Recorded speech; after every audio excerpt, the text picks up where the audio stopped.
Hello friends, क्या आप भी कोई पॉपुलर ब्रांड के प्रोडक्ट सेल करना चाहते हैं और ब्रांड अप्रूवल के लिए अप्लाई कर रहे हैं पर रिजेक्ट हो जा रहा है?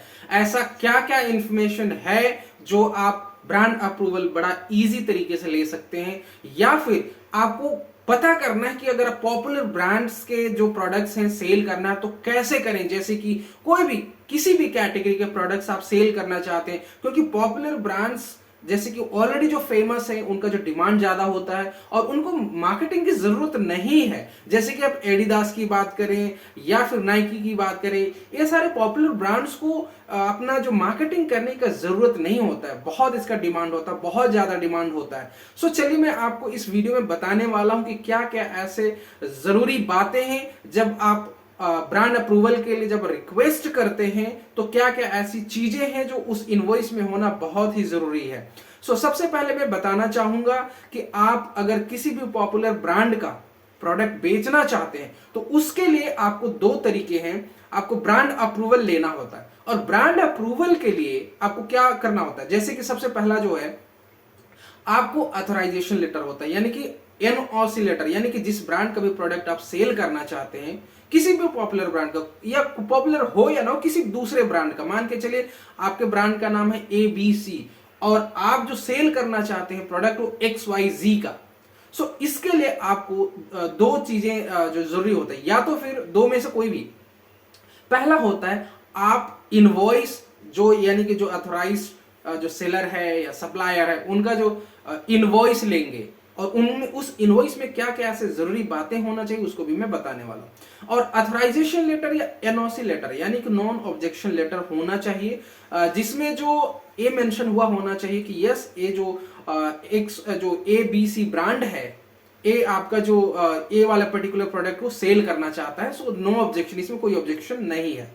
उसमें क्या क्या चीजें, दोनों ही बातों में, दोनों ही अथराइजेशन लेटर, एनओसी लेटर की बात करें या फिर इनवॉइस की बात करें, दोनों में ही जो कॉमन चीजें हैं, जो इंफॉर्मेशन, जो क्या क्या ऐसी बातें हैं जो मेंशन होना चाहिए, ये जरूरी है। चलिए मैं आपको दिखाता हूं कि क्या क्या ऐसी जरूरी बातें होनी चाहिए उसमें। अब हम बात करते हैं इनवॉइस की। इनवॉइस, अब हम बात करते हैं सबसे पहले कि जो इनवॉइस दे रहा है उनका उस जो सप्लायर का क्या क्या ऐसी इंफॉर्मेशन है जो वहां पे होना चाहिए।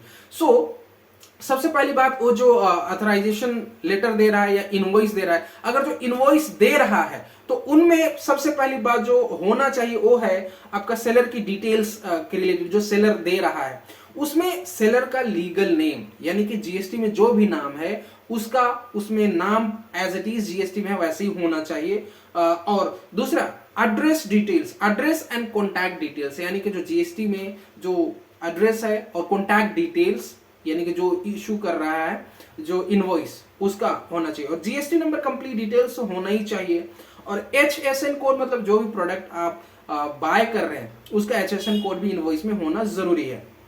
इनवॉइस डेट भी जरूरी है। और इसके साथ अब ट्रेडमार्क अगर जो सेलर ने लिया हुआ है तो उसमें ट्रेडमार्क जो मैच होना चाहिए, यानी कि सेम कैटेगरी का होना चाहिए, क्योंकि ऐसे बहुत सारे ऐसे कैटेगरीज हैं या क्लासेस हैं कह सकते हैं। ऐसा तो नहीं अब ट्रेडमार्क किसी और क्लास का दिखा रहे हैं और प्रोडक्ट कुछ और कैटेगरी का सेल करें। सेम चीज बायर के लिए भी एप्लीकेबल होता है कि आप अगर आपके पास ट्रेडमार्क है तो आप सेम कैटेगरी के है तभी आप सेल कर सकते हैं।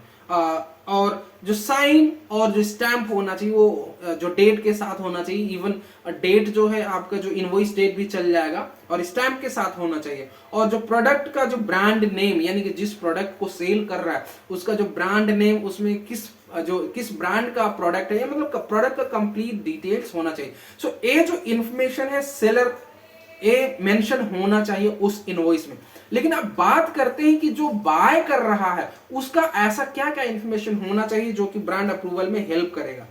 बायर की डिटेल, जैसे कि ब्रांड का नाम जैसे कि जिस ब्रांड से जीएसटी उसने सबमिट करा है, फ्लिपकार्ट, अमेजोन, किसी भी ई कॉमर्स प्लेटफॉर्म पे, तो उसका नाम होना चाहिए वहां पे, जो वही नाम जो जीएसटी में था और उसी नाम से आपको जीएसटी इनवॉइस लेना है।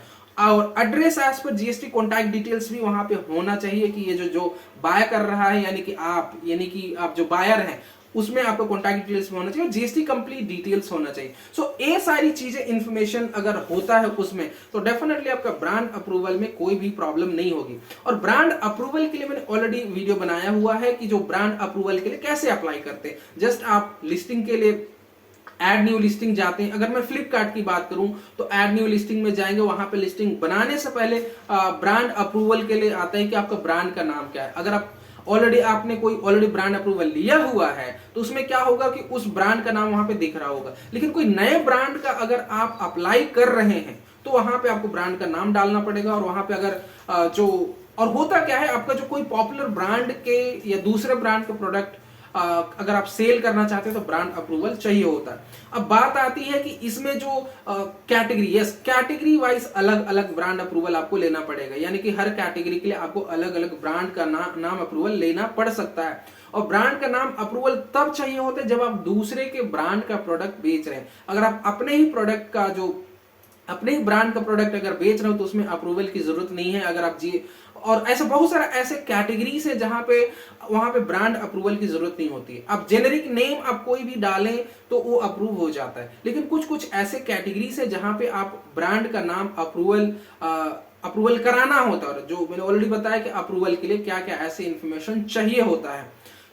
ये जो ब्रांड अप्रूवल जो जनरली जो कुछ ही दिनों में हो जाता है, और ये जो जब अप्लाई करते हैं कभी कभी रिजेक्ट हो जाता है। तो इस तरीके से अगर कभी भी प्रॉब्लम होता है आप मुझे कमेंट सेक्शन में पूछ सकते हैं कि क्या ऐसा रीजन था जो रिजेक्ट हुआ। मैं आपको डेफिनेटली उसको मैं जो चेक करूंगा। आप जो डिटेल्स बता रहे हैं कि इस रीजन से रिजेक्ट हुआ तो मैं डेफिनेटली मैं उसको गाइड कर पाऊंगा। सो माय डियर फ्रेंड्स, इसी तरीके के जो information videos e commerce platform पे कैसे सेल करना है, कौन से हाई सेलिंग प्रोडक्ट्स हैं, अगर आप सेल करना चाहते हैं, कौन कौन से ऐसे प्रोडक्ट हैं जिसका जो डिमांड बहुत ज्यादा है, इसके रिलेटेड मैंने बहुत सारे वीडियोस बनाया हुआ है। उनको आप देख सकते हैं जिससे कि आपको हेल्प मिलेगा कि ये जो पर्टिकुलर प्रोडक्ट आप सेल करने की कोशिश करें इसमें जो मार्केट में कितना डिमांड है ये आपको आइडिया दे पाएगा। और अगर आप शुरुआत करना चाहते हैं तो डेफिनेटली आपको आइडिया मिलेगा कि यस, इस पर्टिकुलर प्रोडक्ट से इतना आप अर्निंग कर सकते हैं। इसके साथ ही सेल्स बूस्ट एक इंपॉर्टेंट टॉपिक होता है। सेल्स बूस्ट कैसे करना है मैंने स्टेप बाय स्टेप मैंने वीडियोस में बताया हुआ। उन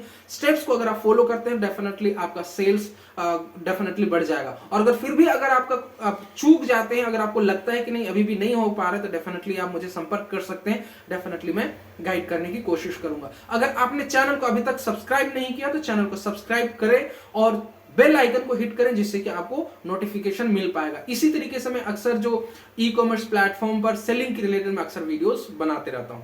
सो आज के लिए इतना ही। Thank you, bye bye, take care.